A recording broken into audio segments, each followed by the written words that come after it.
এবার হলদিয়ায় বিজেপি প্রার্থী অভিজিৎ গাঙ্গুলিকে ঘিরে চোর স্লোগান। বিজেপি প্রার্থী অভিজিৎ গাঙ্গুলিকে ঘিরে চোর স্লোগান তুললেন বেশ কিছু বিক্ষোভকারীদের অভিযোগ, অভিজিৎ গাঙ্গুলি বহু মানুষের চাকরি খেয়েছেন। অভিজিৎ গাঙ্গুলি এদিন হলদিয়ার একটি বুথে আসেন, তখনই তাকে ঘিরে কার্যত বিক্ষোভ দেখাতে শুরু করেন কয়েকজন। পরবর্তীতে চোর স্লোগান উঠতে থাকে, যদিও অভিজিৎ গাঙ্গুলি নিরাপত্তা রক্ষীরা অভিজিৎ গাঙ্গুলিকে সেই জায়গা থেকে সরিয়ে নিয়ে যেতে সক্ষম হন। বিজেপি সূত্রে জানা যাচ্ছে বিক্ষোভকারীরা আর কেউ নয়, শাসক দল তৃণমূল আশ্রিত দুষ্কৃতী। দেখব সেই ছবি। ভোটের শুরুতে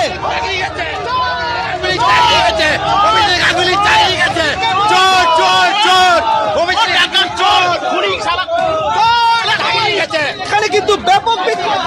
অজিত গঙ্গোপাধ্যায়কে গাড়িতে তুলে দিলেন নিরাপত্তা রক্ষীরা এবং তার গাড়ি ঘিরে কিন্তু বিক্ষোভ চলছে।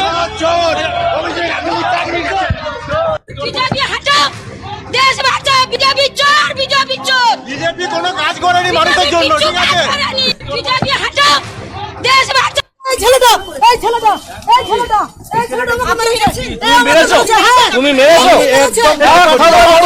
ফলো করুন স্যার,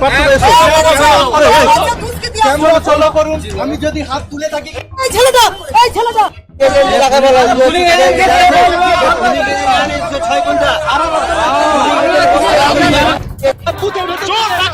ঘিরে কিন্তু এখানে বিক্ষোভ চলছে।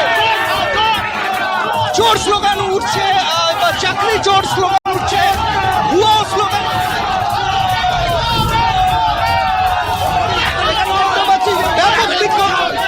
ব্যাপক বিক্ষোভ অভিজিৎ গঙ্গোপাধ্যায়কে ঘিরে ভোটের শুরুতে